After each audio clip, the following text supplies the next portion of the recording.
bienvenue sur notre page Vos réponses en images. Aujourd'hui, nous avons décidé de faire cette vidéo parce que nous recevons énormément d'emails de gens qui nous demandent « Aidez-nous, nous avons besoin, que ce soit financièrement la plupart du temps, priez pour nous, etc. etc. » Et la plupart du temps, les réponses que nous donnons les étonnent un petit peu. Et c'est pourquoi nous avons décidé de faire aujourd'hui cette vidéo. Dans le ministère de la vraie bonne nouvelle, nous considérons que tous les chrétiens ont reçu exactement tout ce qu'ils ont besoin pour réussir. Alors ce qui fait que la plupart du temps, quand nous recevons un email ou quand des gens nous contactent sur Facebook ou sur d'autres réseaux sociaux, ils nous disent « Est-ce que vous pouvez prier pour moi ?» ou « Ma sœur est malade » ou « Ma fille est malade » « Est-ce que vous pouvez prier pour moi parce que je n'ai pas de travail ?» « Est-ce que vous pouvez prier pour moi parce qu'il me manque ci ?» « Est-ce que vous pouvez prier pour moi parce qu'il me manque cela ?» Etc. etc. Et la plupart du temps, nous répondons aux gens tout simplement « Non, nous n'allons pas prier pour vous, nous allons prier avec vous. Et nous allons faire beaucoup mieux que prier pour vous. Nous pouvons vous apprendre à recevoir directement de la part de Dieu. » Alors malheureusement, c'est vrai que, je dirais dans 70% des cas, les gens ne nous répondent plus, parce que tout simplement, aujourd'hui, les chrétiens sont habitués à ce qu'on vienne malheureusement les assister et un petit peu à leur donner à manger comme ça, sans arrêt, sans arrêt. Alors, ce qui est une chose absolument tout à fait normale pour quelqu'un qui n'a pas la possibilité de manger tout seul, par exemple, puisque nous prenons cette image-là, quelqu'un qui n'est pas capable de prier pour lui-même parce qu'il est totalement déprimé, parce qu'il souffre tellement qu'il ne peut pas se concentrer, bien sûr que on va prier pour lui, on va l'aider dans la prière, et c'est quelque chose de tout à fait normal parce que nous devons prier les uns pour les autres. Nous devons nous aider les uns et les autres. Mais dans plus des 3/4 des cas, lorsque les gens nous contactent, parce que tout simplement, ils sont habitués que dès qu'il y a une petite difficulté, dès qu'il y a un petit bobo dans la vie, dès qu'il y a une maladie, alors je vais chercher le ministère qui donne le plus de fruits, là où il y a beaucoup de gens guéris, et je vais dire « Oh, priez pour moi, priez pour moi, priez pour moi ». Ce n'est pas comme ça que Dieu a prévu les choses, ça c'est sûr. Ce n'est pas comme ça que Dieu a prévu les choses, dans le sens où les gens ne doivent pas, tout simplement, dès qu'il y a un petit problème, rester dans leur zone de confort et demander qu'on prie pour eux sans arrêt. Parce que dès que, la plupart du temps, on demande à ces mêmes personnes de dire « Ok, maintenant, venez, on va vous apprendre à prier pour vous-même. On va vous apprendre à recevoir directement de la part de Dieu. » De façon à ce que, la prochaine fois, lorsqu'il vous arrivera quelque chose pour laquelle vous devrez prier, vous serez autonome. Vous pourrez vous en sortir tout seul. Sinon, on rentre comme dans un cercle infernal où les gens demandent de prier, et puis on prie pour eux, ça va mieux, et dès qu'il y a autre chose qui ne va pas, on redemande encore de prier, etc., etc., etc.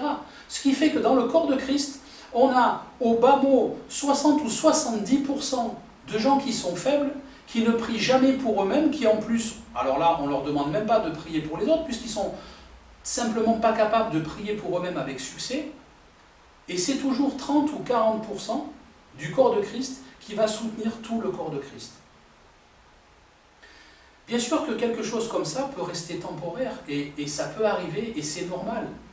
Encore une fois, chacun passe par des difficultés, chacun passe par des moments où c'est beaucoup plus difficile d'utiliser son autorité en Christ. Et là, bien sûr, encore une fois, je le répète, il faut prier les uns pour les autres. Mais ce cas doit totalement rester temporaire, absolument temporaire. Pourquoi ? Parce que la Bible dit que nous avons tous reçu la même chose. Nous avons tous reçu la même mesure de foi. Nous avons tous reçu la même autorité. Nous avons tous reçu le même esprit.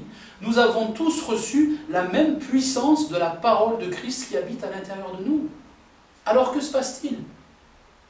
Ce qui se passe, c'est que tout le monde n'utilise pas ce qu'il a reçu de la part de Dieu. C'est pourquoi souvent il nous arrive que les gens nous contactent, alors la plupart du temps c'est des pays en difficulté comme l'Afrique, comme Haïti ou comme certains pays de l'Est ou comme le Pakistan, tous ces pays qui connaissent de grandes difficultés où beaucoup de gens sont dans de grandes difficultés financières, ce qui fait qu'ils ont du mal à payer une habitation, ils ont du mal à payer de la nourriture, ils ont du mal à payer des médecins s'ils ont besoin de médecins, etc., etc. Mais chaque chrétien, où qu'il se trouve sur terre, a reçu exactement la même chose. Nous avons tous reçu la même puissance. Mais alors que se passe-t-il? Il se passe tout simplement que tout le monde n'utilise pas ce qu'il a reçu. Alors les raisons sont différentes. Pour certains, ils ne l'utilisent pas parce qu'ils sont simplement trop feignants. Ils veulent rester dans leur zone de confort. Et dès qu'il y a quelque chose qui ne va pas, oh, prie pour moi, prie pour moi, prie pour moi, prie pour moi. C'est très facile finalement. Et ça, c'est ce que j'appellerais des chrétiens assistés, mais ce n'est pas ça que Dieu veut. Bien sûr, Dieu n'est pas en colère contre vous si vous faites ça. Dieu ne vous en veut pas. Mais il y a beaucoup mieux que ça. Beaucoup mieux pour vous. Il y a beaucoup mieux comme style de vie que de quémander sans arrêt les prières des uns et des autres. Il y a le fait d'utiliser l'autorité que vous avez reçue. Si vous êtes un chrétien né de nouveau, et si vous êtes rempli de l'Esprit, comme la Bible l'enseigne, vous avez à l'intérieur de vous la puissance de la parole de Dieu. Exactement la même puissance qui a ressuscité Christ d'entre les morts. La même puissance qui a arraché Jésus-Christ de l'enfer. Exactement la même. Alors vous pensez que cette puissance n'est pas assez forte pour guérir un cancer, guérir un rhume, guérir une jambe cassée, guérir le sida, ou pour changer telle ou telle circonstance dans votre vie? Vous pensez que ce n'est pas assez puissant? Si cette puissance a ressuscité Christ d'entre les morts, c'est la même puissance qui fait que notre Terre, cette grosse planète, ne tombe pas dans le néant. Qu'est-ce qui fait que toutes les planètes tiennent? C'est la parole de Dieu. Parce que Dieu a dit, et ça se fait. Et pourquoi tout ne s'effondre pas aujourd'hui? Parce que c'est la parole de Dieu qui tient tout ça. La puissance de la parole de Dieu. C'est cette même puissance que vous avez à l'intérieur de vous. C'est exactement cette même puissance que j'ai aussi à l'intérieur de moi. Alors bien sûr, je connais personne qui aujourd'hui utilise cette puissance à 100%. Moi, je suis encore en train d'apprendre régulièrement et j'apprendrai toute ma vie. Mais ce n'est pas parce qu'on est en train d'apprendre qu'il ne faut pas se servir du peu qu'on a déjà compris. Aujourd'hui, personnellement, je réalise des choses avec la puissance de Christ, au nom de Jésus-Christ, et je suis sûr que dans 2 ans, 3 ans, je réaliserai encore de plus grandes choses. Pourquoi? Parce que j'aurai évolué. Et c'est ce que Dieu veut pour tout le monde. C'est pour ça que nous avons établi notre école biblique LVBN Act, qui est totalement gratuite pour tout le monde, parce que nous voulons que les gens grandissent. Nous ne voulons plus voir un corps de Christ, des chrétiens qui sont faibles sans arrêt. Encore une fois, bien sûr, je ne parle pas de gens qui sont faibles d'une manière passagère, parce qu'il y a des circonstances de la vie temporaire qui sont là. Ce n'est pas de ça dont je parle.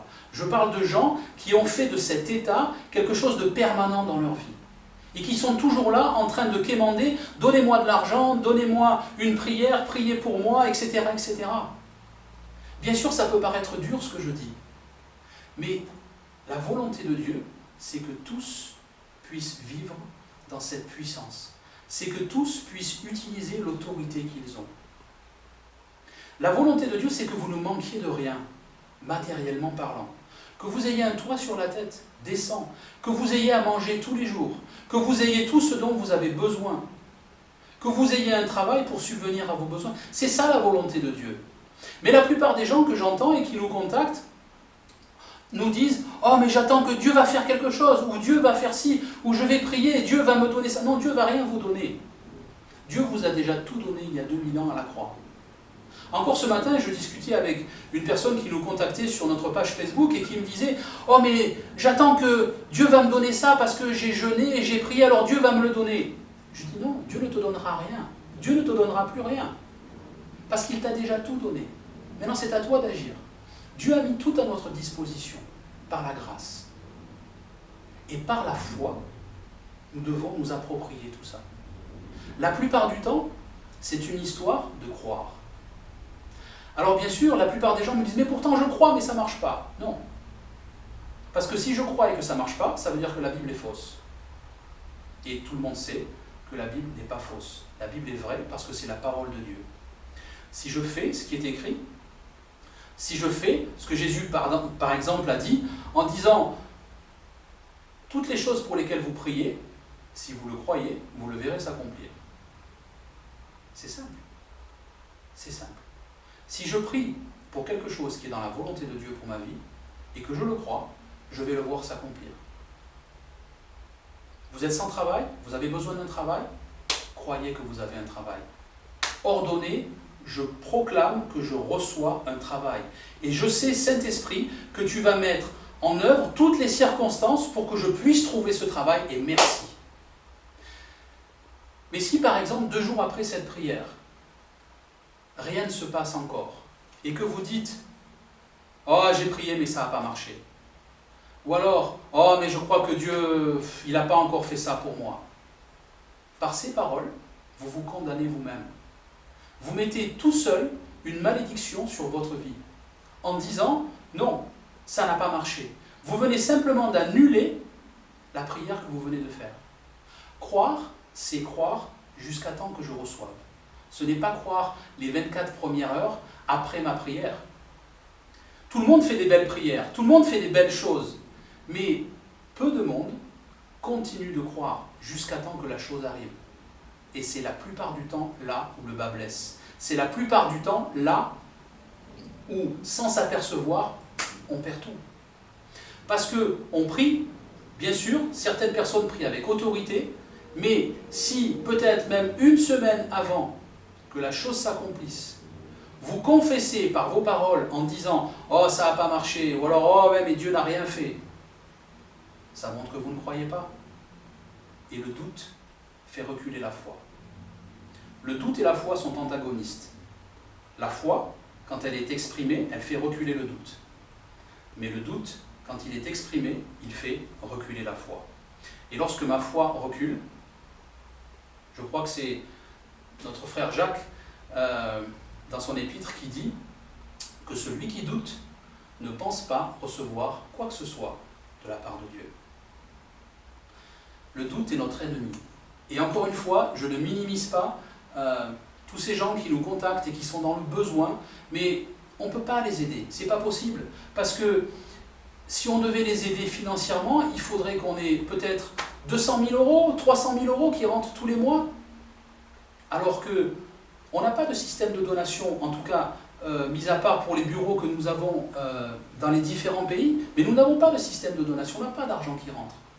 Donc, on ne peut pas aider les gens financièrement. Et bien sûr, même si on le pouvait, on le ferait d'une manière temporaire, mais on ne peut pas le faire. Mais il y a mieux que ça.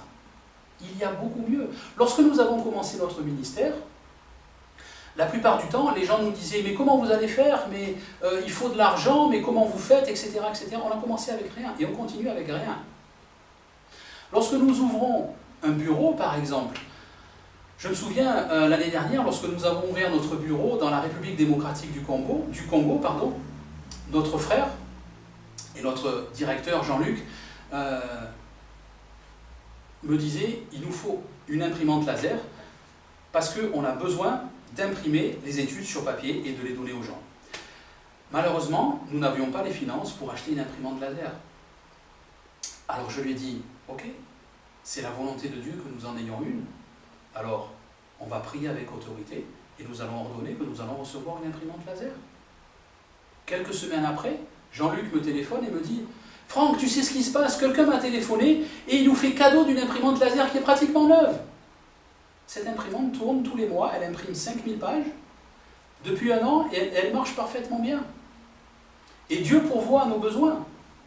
Je me souviens, pour le bureau que nous allons ouvrir au Kenya, notre frère qui est encore en processus avec nous, donc c'est pour ça que je ne donnerai pas son nom parce que son application n'est pas encore terminée, mais il me disait il va falloir qu'on trouve des locaux pour le bureau de The Real Good News Ministries, parce que le Kenya est un pays où on parle anglais, bien sûr.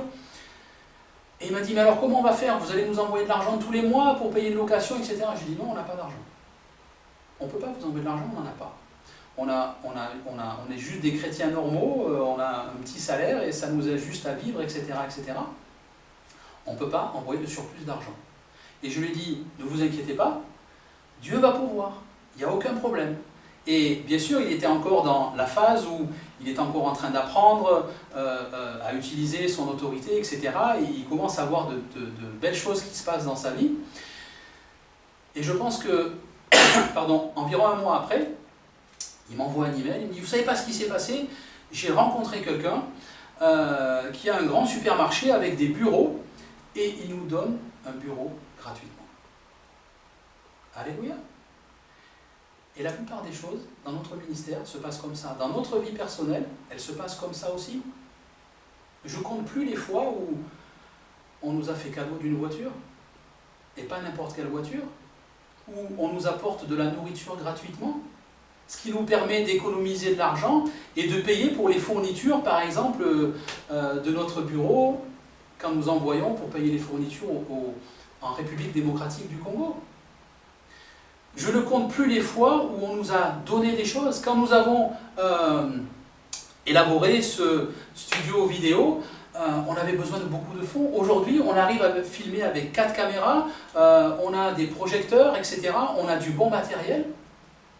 Le Saint-Esprit a permis qu'on puisse monter un studio vidéo complet avec une station de montage pour moins de 1 000 €. Parce qu'on a réussi à avoir du matériel d'occasion à des prix mais totalement dérisoires. Pourquoi? Parce qu'on a cru. Pourquoi? Parce qu'on a utilisé notre autorité en Christ. Alors si vous n'avez pas de travail, si vous avez des difficultés financières, il nous arrive souvent aussi que des pasteurs nous contactent en nous disant « On est en train de monter notre église, on a besoin de fonds, on a besoin d'argent pour acheter des matériaux, etc. » Utilisez votre autorité en Christ. Proclamez que vous avez déjà reçu les choses. Proclamez qu'elles vous sont déjà vôtres, qu'elles vous appartiennent déjà. Et vous verrez cela s'accomplir, tout simplement. Croyez jusqu'à temps que vous ayez reçu. La clé est là. La plupart des gens prient, pour ceux qui prient, et ils se lassent quelques jours après, quelques semaines, quelques mois après. Je me rappelle avoir prié pour une chose, je crois que ça avait duré presque 9 mois. Et pendant 9 mois, j'ai proclamé, parce que j'avais besoin de ce matériel, j'ai proclamé les choses pendant 9 mois, et je n'ai pas lâché. Et pendant 9 mois, je disais merci Saint-Esprit, parce que je sais que ça m'appartient, je sais que ça va venir, je sais que c'est en cours. Et au bout de 9 mois, je l'ai eu exactement comme je l'ai demandé. Tout se passe comme ça. Et Dieu a prévu les choses comme ça pour tous les chrétiens. Lisez nos études. Nous avons une étude sur l'autorité en Christ qui pourra vraiment vous aider. Une étude sur notre relation avec le Saint-Esprit qui pourra également beaucoup vous aider. N'hésitez pas à les télécharger, elles sont gratuites. Envoyez-nous vos questions si vous avez des difficultés, nous vous aiderons. Mais vous pouvez recevoir beaucoup mieux qu'une prière de notre part. C'est apprendre à recevoir directement de la part de Dieu. À bientôt.